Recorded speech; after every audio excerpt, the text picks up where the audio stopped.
Welcome, everyone, to the PFF Fantasy Podcast. I'm John Macri, joined as always by Nate the Great Jahnke. And today we're going over our initial reactions from this first run of free agency signings and even some trades before the new league year officially kicks off today. It's Wednesday at 4 p.m. Eastern Time. So, Nate, there was a flurry of movement here that happened since we last recorded. So, plenty to dive into. How you doing right now?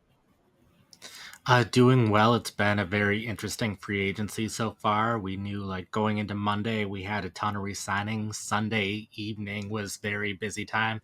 Sunday evening was almost more interesting than parts of Monday, definitely more interesting than Tuesday. We had the ton of news Monday, and then Tuesday we had a good, like, 10, 12-hour stretch where it was just Daniel Jones, and that was the news. And then finally, yesterday night, we got a little bit more news in there. Yeah, just getting sprinkled in here now. Obviously, with so much happening on Monday, there was only so much left to do here in these last few days. But there's still a few players out there that maybe they'll sign while we're recording. But I think more likely is that the second that we turn the recording off, they'll sign and leave us a whole week before we could talk about them. But either way, we're going to run through a list of players who found new homes here over the last few days, what it means for fantasy. Do we like, love, hate, or are just indifferent to these recent moves? So, Nate, we'll start with the wide receivers since our last episode was the free agency wide receiver preview.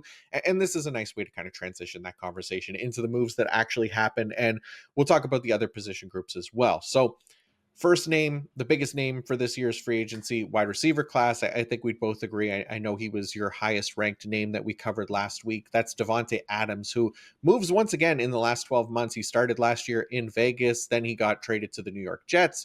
I speculated that maybe he'd follow Aaron Rodgers wherever he went. He hasn't landed anywhere yet, or go to New Orleans with his buddy Derek Carr. But instead, he goes to the Los Angeles Rams to replace the soon to be moved Cooper Kupp and work as wide receiver 2 next to Puka Nacua. Nate, what did you think about this move?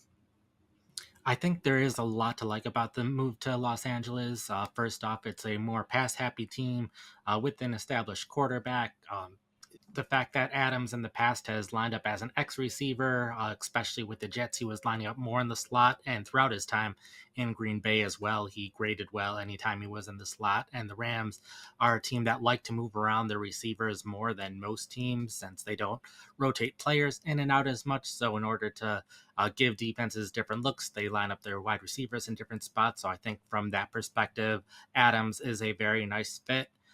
In terms of fantasy production, a little bit concerned just because you mentioned some of the other fits that we were thinking of. I thought the Packers were another one returning to Green Bay where he would have been the clear number one wide receiver. So the fact that he's not reuniting with Rodgers and not going to a team like the Packers where he's the number one receiver in Los Angeles, he's the clear number two. Puka Nacua has been excellent his first two seasons. He's our either highest graded or second highest graded wide receiver over those 2 year span. So I think this is the first time in about a decade where Adams is not the clear number one wide receiver on a team. I know last year with the Jets, he was able to coexist with Garrett Wilson, and there were plenty of weeks where both of them were successful in fantasy, but he was still Rodgers' top option, and it was a Jets team that was often falling behind in games. The Jets had to pass a lot to catch up, where the Rams are a playoff team, and they're in a division where other teams in the division seem to have gotten worse rather than better. So I think the Rams are kind of the clear favorite to win the division this year. And because of that, they could be running the ball more. So I think there could be weeks where Puka Nacua is the clear top receiver. They just don't need Adams that much. So I thought there could have been scenarios where he could have still been a wide receiver one, but which he was last year, who averaged ninth best fantasy points per game. But I think now he is in the very clear wide receiver two territory. Yeah, I think that makes sense, right? I think that's where I kind of value him to that mid-range to low-end wide receiver too, because like you said, it's not a terrible situation. We saw what he did last year; still finished as even the PPR wide receiver 14 on the year, despite playing for two different teams, right? And I think a large part of that is because he's such a high end target earner. We know that much. He has this ability still to make an impact for any offense, despite being in his 30s and year 11 of his career now. So it wouldn't be a surprise to see him find success in a high quality passing offense like this, where where I think there needs to be another top receiving option next to Puka Nakua, because Cooper Kupp is going to be, traded or released, whatever they end up doing with him here in the next few hours. But yeah, we saw Adams last year too. He ranked 10th among all wide receivers in target rate, 25.9% this past season. Again, speaking to his ability to command targets, but also because Aaron Rodgers would feed him the ball quite a bit. But Cooper Kupp was like a 27.2% target rate in 2024. So no real concerns about Puka Nakua's fantasy value either, because we've been able to see Matthew Stafford support two fantasy relevant wide receivers for multiple seasons now. So like this spot, and still obviously love Puka Nakua, and think it's fine for Davante Adams, but probably not that wide receiver one that he's been for several years now. And then the next move that we'll talk about was actually a trade that sent DK Metcalf from Seattle to the Pittsburgh Steelers, where he then received an extension. So, Nate, we still don't know who's going to be throwing him the ball in 2025, but what did you think about DK Metcalf landing with the Steelers here? I think this is pretty bad for his fantasy value. With Pittsburgh, Arthur Smith has been one of the most run heavy coaches, if not the most run heavy coach of the past couple seasons. We've seen him have other elite receivers. He had A.J. Brown back in Tennessee. He was averaging 71 receiving yards per game. Then he goes to Philadelphia, where he jumps up to 86 receiving yards per game. Similarly, in Atlanta, had Drake London, was averaging 53 yards per game. Now in his first year without him, that jumped up to 75 yards per game. So we've seen a number of wide receivers, both with and without Arthur Smith, and how much worse their fantasy value is with Arthur Smith. And we saw last year with George Pickens, he was only wide receiver 40 last season in terms of fantasy points per game. Was a little bit better with Russell Wilson compared to Justin Fields, so was in that wide receiver 3 territory when Russell Wilson was at quarterback. But he was the only viable receiver there, and now they have two viable receivers with very similar skill sets. They're both great at beating press coverage, great against man coverage, not quite as good against zone. So, and also mostly outside receivers. So if they both remain in Pittsburgh, it's a borderline wide receiver 3, wide receiver 4. Part of it depending on who's the quarterback, but at this point, I'm assuming it'll either be Aaron Rodgers or Russell Wilson returning to Pittsburgh, either one. Probably not as good for Metcalf as Geno Smith was, since Geno Smith was a very accurate passer, deep down the field, intermediate deep passes, and that's what Metcalf needs, because he's a good contested catch player, but he needs the passes to be accurate enough for him to make those contested catches, and he's not going to get that same level of accuracy. But some of this also depends. There's at least a chance they trade George Pickens, in which case Metcalf is probably just an upgrade to Pickens last year. That would put him more clearly in the wide receiver 3 range. But if the two have to coexist, it's going to be pretty difficult to start either of them in fantasy consistently. Yeah, that's kind of where I landed with this same thing. Like my first thoughts when seeing DK Metcalf to Pittsburgh, and right away was, can him and George Pickens coexist? And then very quickly the answer came to my mind, pretty much no, because like you said, it's they're two guys with kind of redundant skill sets in a way, in a run heavy offense. And for Metcalf specifically, who did kind of trail off a little bit last year, especially in the second half of the season, he goes from joining a top 5 team in pass rate with the Seattle Seahawks to Pittsburgh, who ranked bottom 5 in that regard, like you said, under Arthur Smith. So, yeah, I mean, this has been the case with Pittsburgh for the last few years now. Even without Arthur Smith, they've been either below league average, often well below league average in pass rate. I can't imagine that's going to change too much here in 2025. So like it's not impossible for Metcalf to kind of have this bounce back season, but I think it is going to depend on how involved George Pickens is, how much they're willing to throw the ball, who's going to be throwing the ball. So I'm not optimistic about it either. I just feel like both him and Pickens in the same offense, I'm gonna have a hard time trusting either one of them on a weekly basis here. Yeah, I think Uh, it would need to be Rodgers joining the team and Rodgers having more say in the offense than Arthur Smith has, which we've seen before with Rodgers. So if that happens, they could become a lot more pass heavy, in which case Metcalf can get the volume, but the volume's the big thing here. We know Metcalf's talented.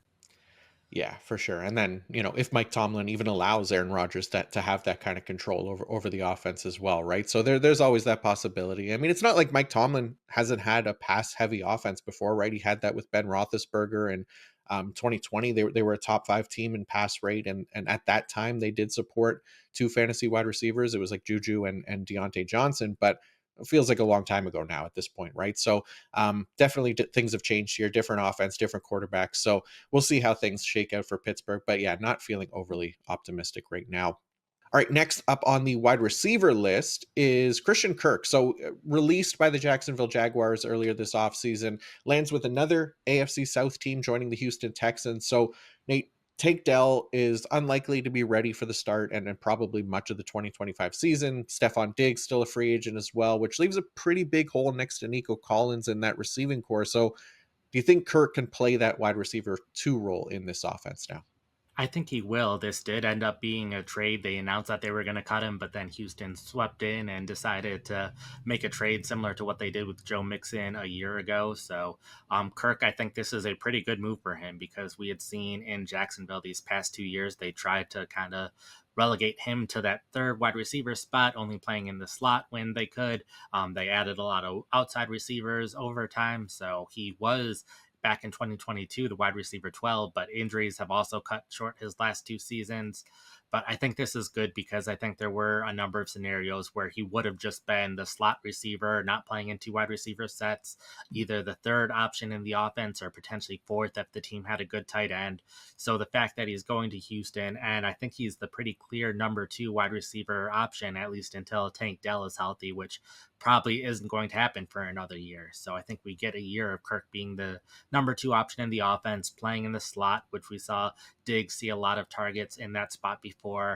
They have Nick Callie as their new offensive coordinator, was last with the Rams, where we saw how much they targeted Cooper Kupp in the slot. So I think this is a pretty good thing for his target share.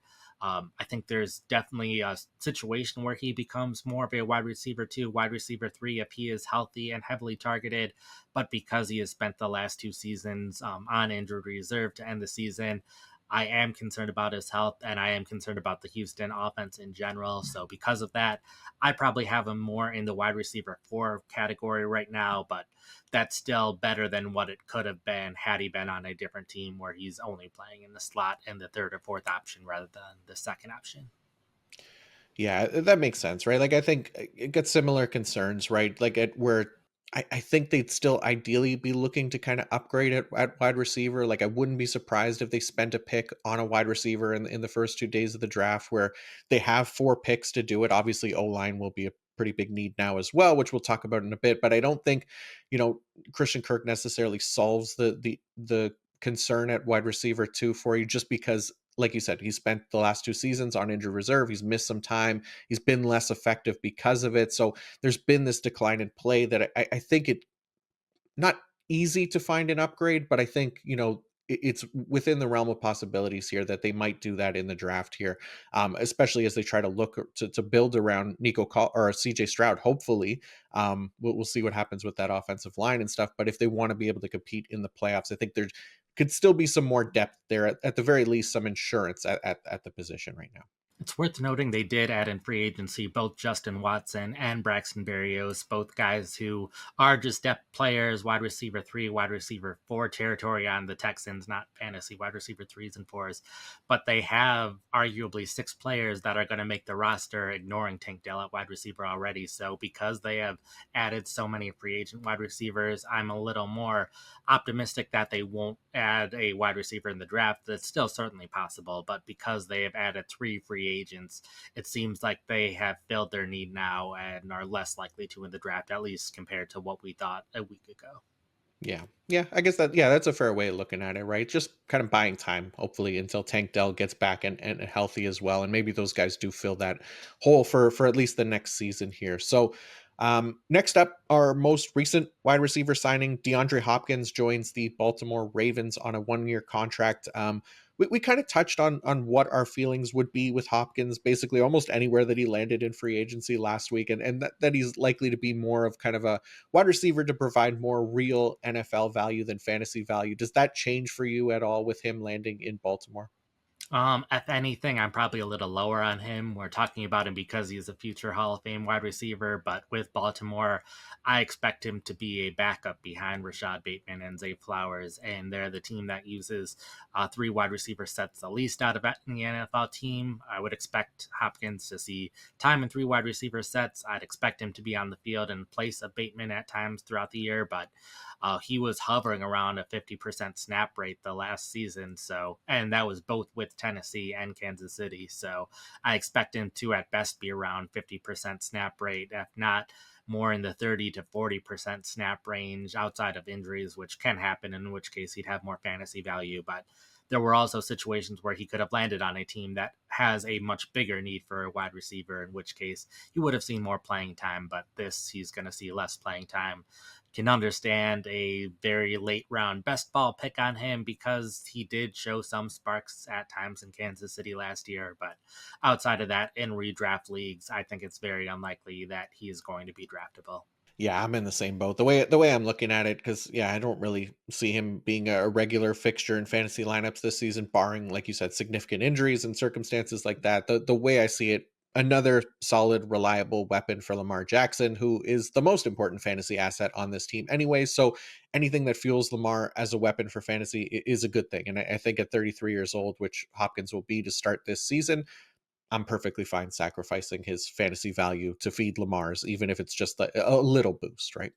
All right, last wide receiver we have today, for now, anyways, is Josh Palmer signing with the Buffalo Bills on a 3-year, $36 million deal. We also saw the Bills extend Khalil Shakir last week. Their other young draft picks, Dalton Kincaid and Keon Coleman, still in the mix, of course. But Nate, feels like this Josh Palmer addition kind of sums up the Bills receiving core a bit, because as you described Palmer last week on the show as being remarkably average, I can't help but feel the same way about the Bills receiving core. It's not bad, it's not great, but it's probably pretty average.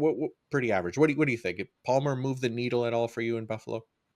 It's maybe a slight positive because he's basically just replacing Matt Collins, who signed with the Patriots. So he's going to be their Z receiver. He's going to see a decent amount of playing time. The Bills distribute their targets among all of their players, their running backs, their wide receivers, their tight ends, where everyone just sees two or three targets most of the time, and then Shakira gets his five or six targets. So I expect this to be pretty much the same. I expect Palmer to see 3 or 4 targets each week, that not being enough to really trust him in fantasy, but hopefully he helps the team maybe a little more than Matt Collins did. A possibility that he sees a little bit more playing time because we did see Amari Cooper on the Bills last year, so they have at this point lost two wide receivers. At least a chance they re-sign Amari Cooper still. He's still available, arguably the top wide receiver remaining in free agency. But if not, then that leaves them with four wide receivers rather than five that they have to rotate. So maybe a chance he's a little bit better than what Matt Collins was, but that's still probably outside of the top 75 wide receivers in my rankings. Yeah, I like I said last week, I like Palmer. I think he's a useful NFL wide receiver, occasionally for fantasy as well. Maybe he gets more looks in this offense with Josh Allen throwing him the ball, but at the same time, it's not like he's leaving like a totally stacked wide receiver core and a bad quarterback with the Chargers. So I don't really see this as like a situation that so greatly improves for him where he's inside that top 75 like you said, or anything like that, but maybe could be a tiny boost. But yeah, to me probably just continues to be a fine fantasy depth option here. All right, let's talk some running backs now, Nate. Last year, the running backs were the stars of the free agency show. This year, not so much, but that doesn't mean there weren't a few fantasy relevant signings, starting with the Los Angeles Chargers bringing in Najee Harris on a 1 year deal. I don't know about you, but I kind of like the spot for Najee. I think it's a positive for him to at least maintain his fantasy value. But where are you at with Najee and the powder blue here? Right now, I view it as there's a wide range of possibilities of what could happen. I think the best range is that they don't invest much of anything in another running back, in which case he is the early down back. He can potentially go back to being the passing down back as well, which he did in his rookie year before Jalen Warren joined the Steelers. So I think in that case, would have a ton of volume, and that he'd be wide receiver, or not wide receiver, running back two, potentially even in the running back one category.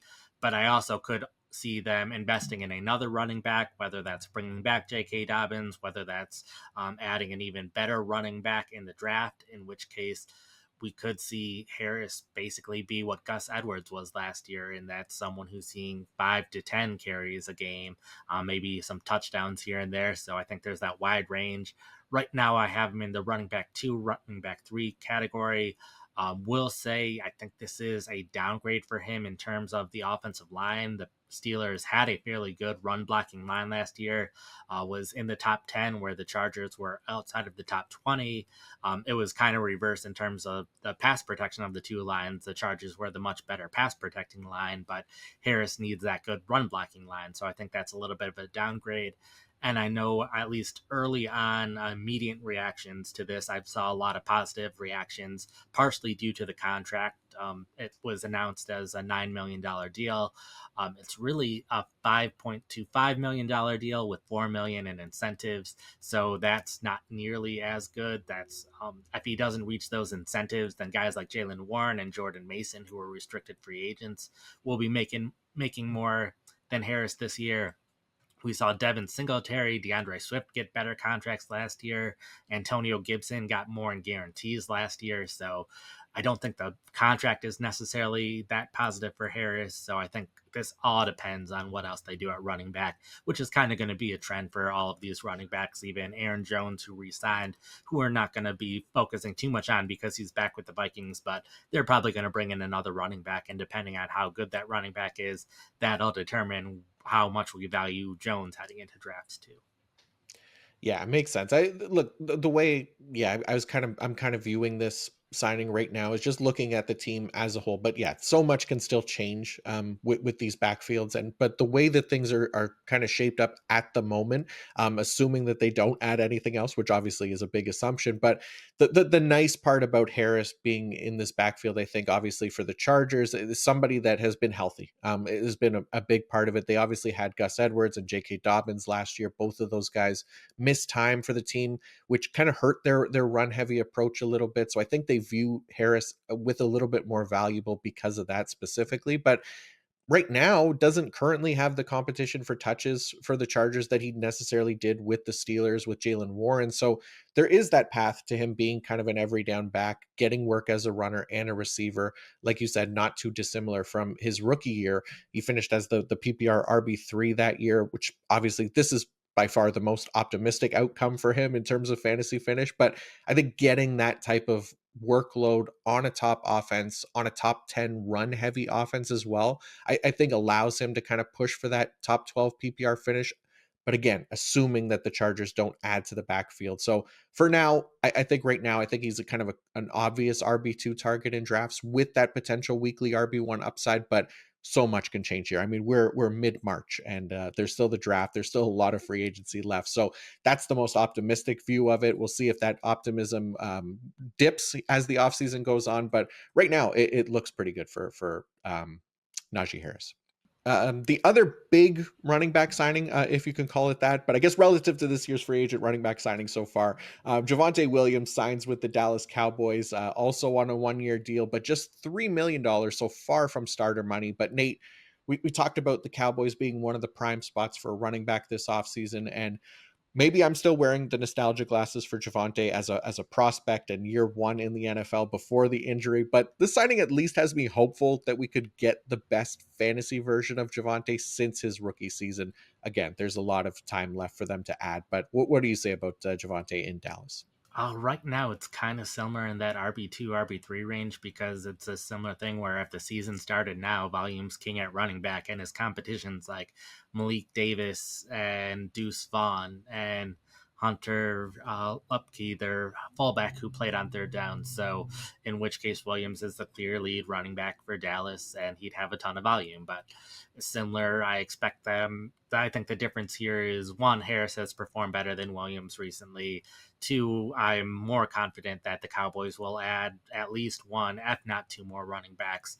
Like I could even see a situation where they both bring back Rico Dowdle and add a rookie, since we've seen a couple running backs sign, but there are a number of running backs still on the market. And it's going to get to a point where those running backs will either have to accept a very small deal for a team. Like right now, everyone's just getting 1 year contracts. So it's definitely going to be a 1 year contract that's probably only $1 million or $2 million. And if no one else wants Rico Dowdle, would assume the Cowboys would be happy to bring him back because they need 3 running backs on the roster, and right now they only have arguably one that they would trust. So right now, Williams is that borderline RB2, RB3, but I would not be at all surprised if they add another running back or 2 more running backs, in which case Williams is just a rotational guy, in which case he's probably only going to rank around in the 50s or so.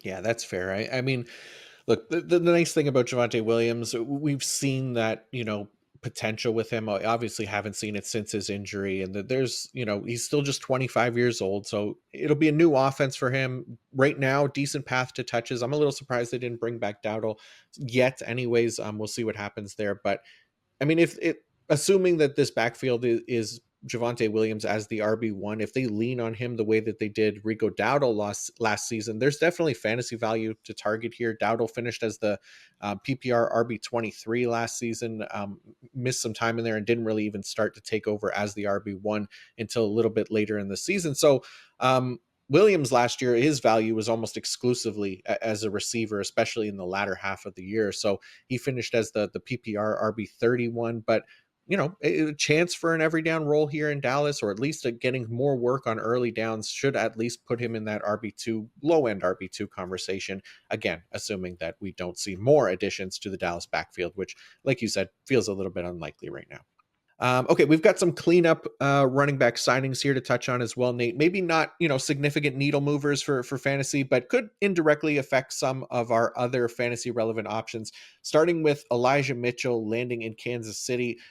Obviously, we're hoping we get prime Isaiah Pacheco back, because even when he returned to the lineup after recovering from his injury last year, he just wasn't nearly as involved in the offense. So, do you think the Mitchell signing can be viewed as a concern for Pacheco's 2025 value, Nate? I don't think it's a too big of a concern just because we knew that they would sign someone. They need more running backs on the depth chart. They also lost Samaje Perine. It looks like they're unlikely to re-sign Kareem Hunt. But with Mitchell, he did grade very well early in his career before injuries have taken their toll these past couple seasons. So the fact that Kansas City signed Mitchell so quickly into free agency, he was the first running back signing pretty early on Monday. So it seems like they really wanted him on the roster. So that's decent sign for Mitchell. With both Pacheco and Mitchell, they've had injuries recently, so I could very well see there being a point in the season where Pacheco's the lead running back and just fine, and other times where Mitchell's the lead running back, just depending on who's healthy at the time. Neither of them have had really experience playing on third downs in the NFL, so they are definitely competing with each other for snaps. And I do think there's at least a possibility where Pacheco, we saw him be very ineffective late in the season. Kareem Hunt, who was also ineffective, was getting a lot of carries because Pacheco wasn't quite there yet. Like you said, we hope Pacheco is able to return to the player he once was, but if he's not and Mitchell is able to return to the player that Mitchell once was, then Mitchell's going to be the starting running back in this backfield. I don't think that's the likely scenario that's going to happen, but I think that is a realistic scenario of something that could happen, in which case Mitchell is probably a top 60 or so fantasy running back heading into drafts. I think he is a fine late round dart throw, but there's a possibility he has value this season. Mm-hmm. Yeah, good way of looking at it. Like you said, it's still optimistic about Pacheco, but at least a tiny little bit of concern there with Mitchell coming in. Now the latest running back signing that came in, I guess, was last night, was Kenneth Gainwell, staying in the state of Pennsylvania, but joining the Pittsburgh Steelers this time. We assume the Steelers were going to keep Jaylen Warren because of his RFA tag, which they have. So adding Gainwell to the backfield, Nate, how do you think he factors in for the Steelers in 2025? I was curious about the move because Pittsburgh was definitely going to add another running back. The fact that it was Gainwell, who also has significant experience as a third down back, which is what Warren has the most experience of in his NFL career, and a little bit of what Cordero Patterson does at this point. He's more of a receiver, less of a runner. So it's kind of weird to me that they have 3 running backs with pretty similar skill sets. But I think, if anything, there's been a lot of good news for Warren in terms of his fantasy value. So, if anything, I think this continues to move Warren up my rankings a little bit. We've had just continuous good news there. Najee Harris is no longer on the team. At first, we thought they were going to give a right of first refusal tag to Warren, but they're giving him a second round tender. So that's more money for him. That's just a sign that they clearly value him more than that they don't want to lose him. They also traded their second round pick for DK Metcalf, so that's one less draft pick that they can use to draft a running back. So I think the big concern with Warren throughout this offseason is Pittsburgh going to draft a running back, and if so, who that running back is and how highly do they draft one. Now it's either a first round one or a third round one or one later in the draft rather than a second round. So that's a piece of good news for Warren in general. And then now with Gainwell on the roster, there is at least a chance that they don't draft a running back and this ends up being the three running backs on the roster, in which case Warren, I think, is more talented than Gainwell. He's definitely graded better than Gainwell over these past couple of seasons. So this is looking more and more like Warren's going to be the lead main back for Pittsburgh this year, which is good for him considering how well he's played at times throughout his career. Yeah, that's a good point. I mean, look, we talked about it. They want to run the ball in Pittsburgh, especially now that there's still like a huge question mark at quarterback. They may want to continue to lean on the running game, and yeah, I wouldn't be surprised to see them bring in another running back, maybe through the draft or something like that. But like bringing Kenneth Gainwell in, it could be that kind of stopgap running back, right, where you don't necessarily have to draft somebody early. He can fill a role fine, and he's not necessarily nearly as much of a threat to Jalen Warren's touches as somebody like Najee Harris was, or maybe an early round running back, something like that. So yeah, feeling optimistic about Jalen Warren for sure here. And then lastly, Samaje Perine is reunited with the Cincinnati Bengals. Last we saw Perine, he was getting skipped over by Patrick Mahomes in the dap up line on the sidelines, just all time disrespect. So now he goes back to Cincy, fueled by revenge for that embarrassing moment, or at least that's how I framed this in my head, to make it more interesting to me. But what do you think about Perine heading back to Cincy, Nick? First off, I don't think he will have any fantasy value. He's been a consistent third down back. Back when he was with Cincinnati, with Kansas City, they could have used early down help, but they kept him on third downs. When he was with Denver, they could have used help on early downs, but they kept him on third down. So I think that'll very clearly be his role with Cincinnati. But my concern is that we could have a three-man backfield in Cincinnati now because Chase Brown, the talk of the combine was they want to bring in a bigger running back so Chase Brown doesn't have to have as many carries or as many touches. He's a smaller running back, 5'10", 210 pounds. So I think they want to cut down on his workload a little bit. Now he won't be playing on third downs, and now they could still bring in another running back, which would mean Zach Moss would no longer be on the team. But I think it's possible that Brown is not only not playing on third downs, but also losing some touches on early downs as well. So a little bit of concern for Brown. I will definitely be moving him down my rankings compared to where I had him at the start of the year. Yeah, that's too bad. Yeah, our sweet, sweet Chase Brown and his fantasy value was so good last year, but hate to see the Bengals getting in on this anti-Canadian agenda. Real shameful stuff there. All right, we'll go on to the other positions here, but quick, a word from our sponsor, Fabric by Gerber Life. The new year is a great time to reevaluate financial goals, not just for yourself, but for your kids. Now is the perfect time to make sure your kids are on a path toward a solid financial future. A kid's investment account from Fabric by Gerber Life is quick and simple to set up and lets you invest in their future now for education, big milestones, and more. Fabric by Gerber Life was designed by parents for parents to make it easy to plan for and manage your family's financial path. With a kid's investment account from Fabric, you can start investing in your child's future today. Kids can't invest when they're minors, but a kid's investment account allows you to invest on their behalf now, giving their investments more time to grow. It's all online, and setting up an account can take you just 5 minutes. Then you can manage your child's account and monitor their investments right from your phone. Funds can be used for nearly anything, benefiting your child from tuition and tutors to music classes, and when they're adults and out on their own, they can use the funds for anything they need. Join the thousands of parents who trust Fabric to help protect their families. Start investing in your child today at meetfabric.com/fantasy. That's meetfabric.com/fantasy, meetfabric.com/fantasy. Portfolio is managed by Fort Washington Investment Advisors, Inc. Additional services provided by Apex Clearing Corporation. All investing is subject to risk. Learn more at meetfabric.com.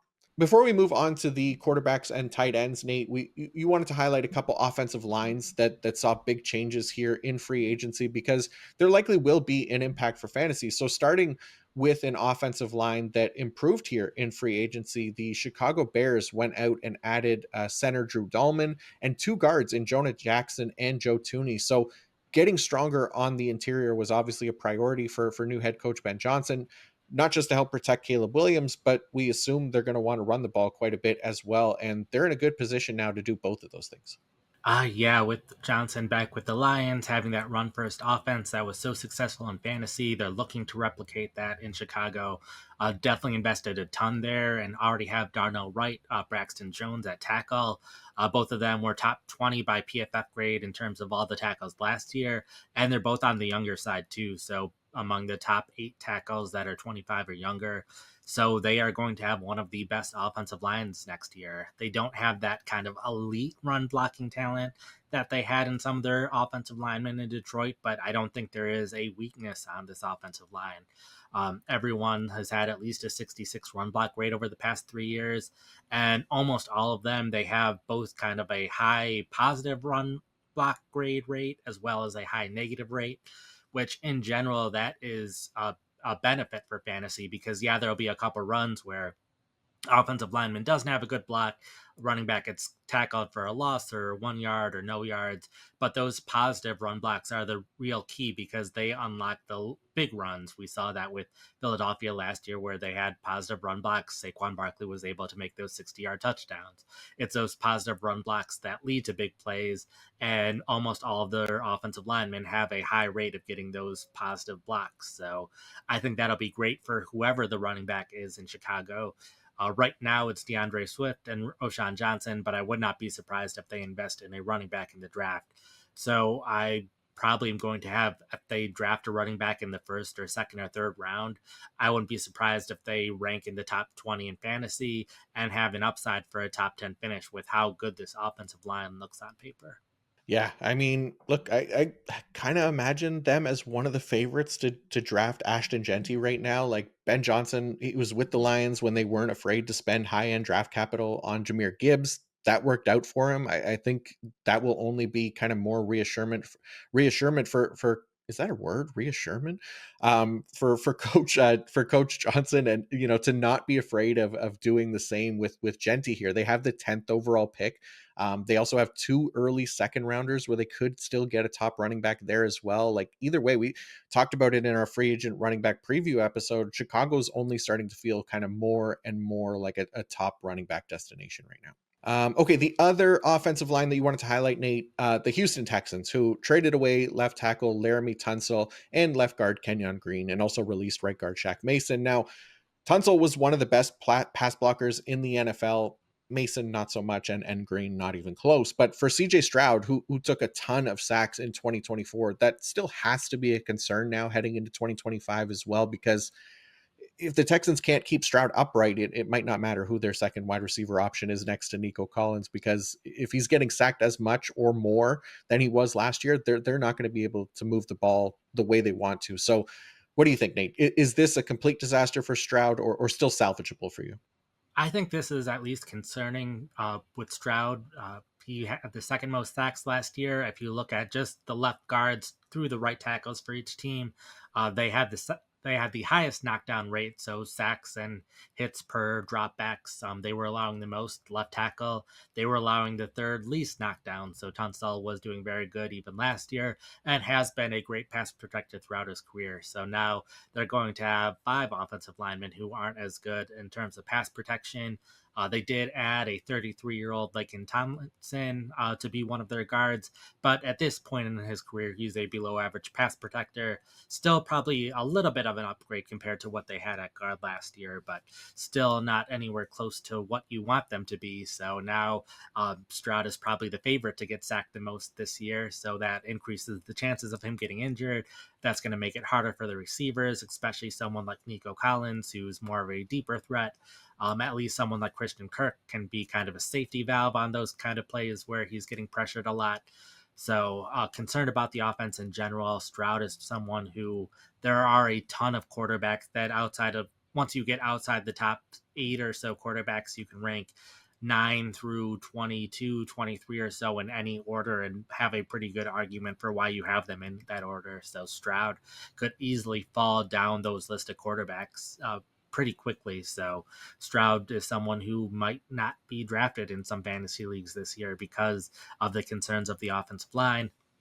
He might not be able to run the ball as easily. I know Tunsil was more of a pass protector than someone who was good in terms of run blocking, but still at the teams know that they can stop the pass against them, then they're going to be more focused on stopping the run. And we saw teams last year who were able to stop Joe Mixon quite easily at times, and other times Mixon had those good games. But we could see a lot of struggles with the Texans offense if they don't have a strong offensive line. Yeah, I'm definitely concerned for Stroud. I mean, like you said, he took 52 sacks in the regular season last year. That was second behind only Caleb Williams, who was a rookie. And then we also saw them, what we just talked about, greatly improve their offensive line. So then Stroud went on to take 11 more sacks in the playoffs, and they only played 2 games. So this man was getting killed back there, and some of that is on him. There's no doubt about that, right? 3.01 seconds time to throw is the 7th highest mark in the league. That stayed right at 3 seconds in the playoffs as well. So he's got to be getting the ball out quicker, especially for a quarterback who isn't going to be running the ball a ton, right? Like just a 6% scramble rate last year. You look at other guys who have kind of a much better balance in that regard when it comes to time to throw and scramble rate. Like Jaden Daniels specifically, his scramble rate, 12.6%, was more than double that of Stroud's, and he had a slightly better time to throw, 2.97 seconds. So, even all the other quarterbacks with a longer time to throw than Stroud in the regular season last year, Hurts, Lamar, Fields, Deshaun Watson, Caleb Williams, they were all more willing to scramble. The only one that had a higher time to throw and didn't scramble almost at all was Sam Darnold at like 4%. So maybe we see Stroud take off a little bit more, but if not, like he has to get the ball out quicker at the very least. So there's a lot to be kind of concerned about right now. I think that's a good transition into our quarterback talk now. And the first one that we'll cover was the one that you called out as a favorite landing spot in your free agent preview article, Nate. Justin Fields lands with the New York Jets. Tell us why you liked this landing spot before, and now that it's official here for Fields as QB1 for NYJ. Sure. So Fields is someone that throughout his NFL career, anytime that he has been healthy and a starter, he has been one of the best fantasy quarterbacks in the league. He has the 6th most fantasy points per start over the past 3 years. And you kind of look at it each year, each time he's been a starter, even this last year with the Steelers. He had a little bit of a slow start, but was still 7th best in fantasy points per game prior to him getting benched. So a lot of that has to do with his running. We know his running is excellent. He has some of the best rushing games in NFL history, and his passing hasn't always been that great. So I think we'll continue to see that with the Jets. They gave him a pretty decent contract, which, yeah, there's most of the starting quarterbacks in the NFL have a better contract, but that was still 30 million guaranteed, which should give him enough time to be the starter at least for this year. Uh, in terms of the passing concepts that they used, I was looking at all of the passing concepts each offensive play caller used last year and which ones are most similar and dissimilar to each other. And the Steelers' pass concepts were pretty similar to the Lions, and Tanner Engstrand, who was the Lions passing game coordinator, now the Jets offensive coordinator. So we should see some pretty it should be pretty easy for Fields to learn this new offense because it should be pretty similar to what he was doing in Pittsburgh. So that's a good thing.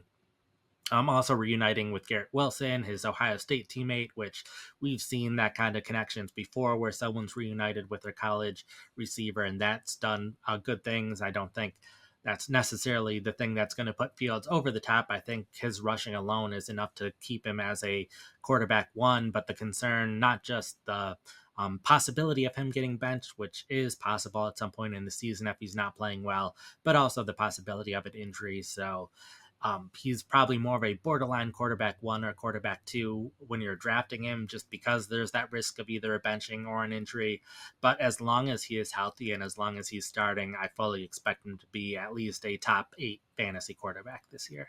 Yeah, I'm with you. I mean, look, that you say low end QB1 for somebody like Justin Fields, and people, their initial reaction may be surprised because I think there is like this negative connotation that goes with like a quarterback that doesn't necessarily have the strength as a passer, and didn't live up to kind of first round talent and capital and stuff like that. But I mean, like you said, the Jets, they're not necessarily in a position to draft a quarterback in 2025. They gave him some starter money here for at least one season. So, you know, he when he's starting, when he's healthy, when he's on the field, he's fantasy relevant. He was the overall QB6 for fantasy last year through the first 6 weeks. When he was starting for the Steelers, he was 4th in total rushing yards as a quarterback, first in rushing touchdowns for a quarterback with 5, and he threw for over 1,100 passing yards. So obviously, passing yards, they're not amazing there, but the rushing ability is the catalyst for him being a high-end fantasy asset. And as long as he's in that starting role, he's going to have the opportunity to produce that starter level fantasy production, which is all that matters when it comes to our fantasy lineups. So, like you said, he's going to reunite with Garrett Wilson as well, which would ideally be a positive for both players in 2025. But I think with Fields, the willingness to run as well as the below average passing, it probably doesn't likely boost Wilson's value as much as it does Fields. But still not the end of the world here for Garrett Wilson either. Oh yeah, and like with Wilson, Davante Adams is no longer going to be on the team. I wouldn't be surprised if Alan Lazard is no longer on the team. So Wilson, for what he might see a decrease in quality of targets at times, he should see a higher target rate definitely this year. All right, the other big quarterback move so far was Sam Darnold signing with the Seattle Seahawks. We saw Seattle trade Geno Smith to Las Vegas before free agency, and now Darnold comes in to replace him. Nate, 3-year deal for Darnold. How are you feeling about him now with the Seahawks? Probably have him as a borderline quarterback two, quarterback three. Yeah, he played well with Minnesota, but Minnesota also has a very pass heavy offense. We've seen other quarterbacks succeed there in terms of fantasy and then not succeed as much when they're with other teams. Obviously, not going to have Justin Jefferson, Jordan Addison to throw to anymore. They still have Jackson Smith-Njigba, who should be good, but they don't have DK Metcalf or Tyler Lockett in Seattle. They're definitely going to bring in some outside receivers at some point. It just hasn't happened yet. So it'll be interesting to see who they end up as the outside wide receivers, or at least they need one more outside wide receivers in the two wide receiver sets. So because of that, probably even super flex leagues might not be drafting him as a starter. Still will be drafting him in super flex leagues because all starting quarterbacks deserve to be rostered there. But in single quarterback leagues, I wouldn't be surprised if he's not drafted. And then we have Geno Smith going to the Raiders in this similar move.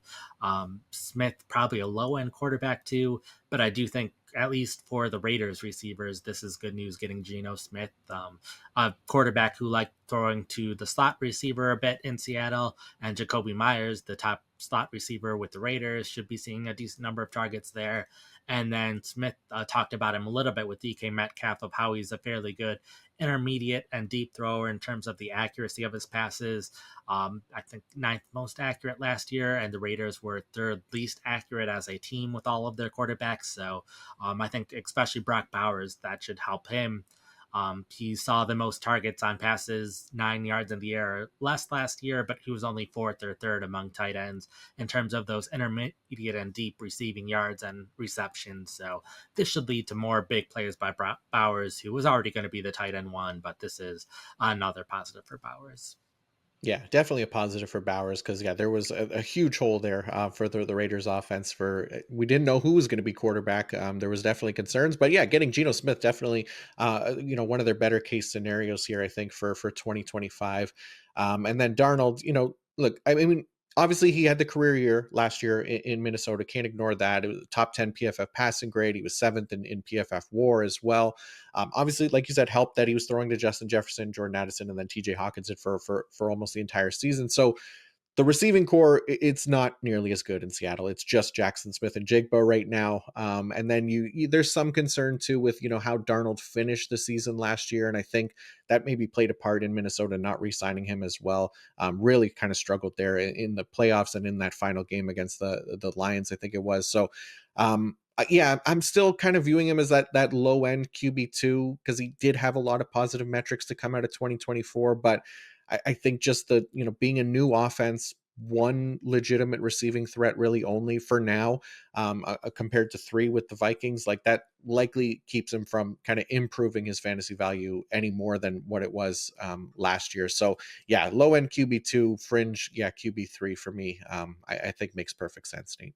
Let's close by covering some tight end news real quick. Not any monster signings, or at least nobody that goes to a new home just yet, where there's anything to get too into. But we did see the Jacksonville Jaguars release Evan Ingram and then go on to sign both Hunter Long and Johnny Munt. And I know what people are thinking. How did Long and Munt make it into the fantasy conversation? But we're looking at this from a more of a Brenton Strange point of view, because Strange was very fantasy relevant last year when Ingram was out. So Nate, do these tight end additions in Jacksonville affect Strange's fantasy potential at all, do you think? Oh yeah, this has all been positive for Strange. Evan Ingram, like you said, was cut. Luke Farrell signed with the 49ers. The one other tight end movement that's happened so far this year, we had Juwan Johnson resign, Mike Gesicki resign, Zach Ertz resign, even backups Austin Hooper, John Bates resigned with their team. So lots of resignings, players standing pat. But we saw Strange 7 games as a starter, or 7 games where he played at least 51% of snaps. So roughly the games where he was the starter. He was the top 10 fantasy tight end in 4 of those 7 games. So was seeing some of that upside. If you look at his stats and his grades, he doesn't look like someone who's probably going to be a consistent top 12 fantasy tight end. But with both Long and Munt, neither of them have averaged more than 10 receiving yards per game in a season, both of them with higher run block grades than pass block grades. And now that they have 3 tight ends, it seems unlikely that they will add another tight end. So at the very least, we expect Strange to be the clear receiving tight end in this offense. We do have Liam Cohen's offense, where in the past they haven't targeted their tight ends a ton. So there's that to factor in as well. So I think he is probably, in terms of like, if you're looking at projected points, probably a low end tight end too. But when you're drafting a tight end, I think a lot of it will depend on what you're looking for, because that's also probably around the range that a Cade Otton or Cole Kmet will be. And we know who Otton and Kmet are at this point.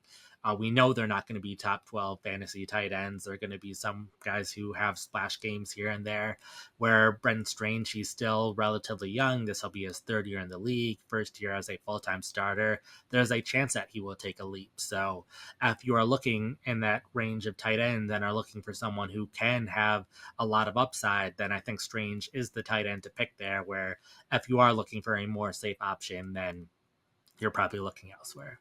Yeah, I think it makes sense, right? Like there's a world where Brenton Strange is the second best receiving option on this team. I mean, I know they signed De'Ami Brown, they still have Gabe Davis there, guys that have been anything but consistent. And there's always the chance that they draft a wide receiver as well to play next to Brian Thomas Jr. But in an offense like Liam Cohen's with Trevor Lawrence at quarterback, maybe there's a world where Brenton Strange definitely can return that tight end one value. So I like this quite a bit for him as well. But that's a wrap. So thank you all for tuning in. And if you'd please be so kind to like and subscribe on the YouTube, or leave a 5-star review on Apple Podcasts, we would greatly appreciate it. And it helps out the show a ton. So thanks so much to all of you who have helped in that way as well. Nate, I'm sure the second that we sign off, we'll get some more free agent signings that we could have talked about. But for now, that's it for us until next week. We'll start diving into this year's rookie class as well. And then before you go, please let everybody know what you have going on at pff.com this week. Yeah, so this week I do have a winners and losers article up. It covers a lot of the players we talked about, but also some of the re-signings and what that means for a couple players here and there. So that'll be up. Hopefully, like you said, we won't have a bunch of things happening right after we sign off like we did last week when Tyler Lockett was immediately cut, as well as the Christian Kirk news of him no longer being on that team. So hopefully we don't have a flurry of news right after we finish. But outside of that, we'll have updated rankings next week. And then starting especially early April, we'll have a lot more draft content, and we'll be starting on draft content on the podcast coming up shortly as well.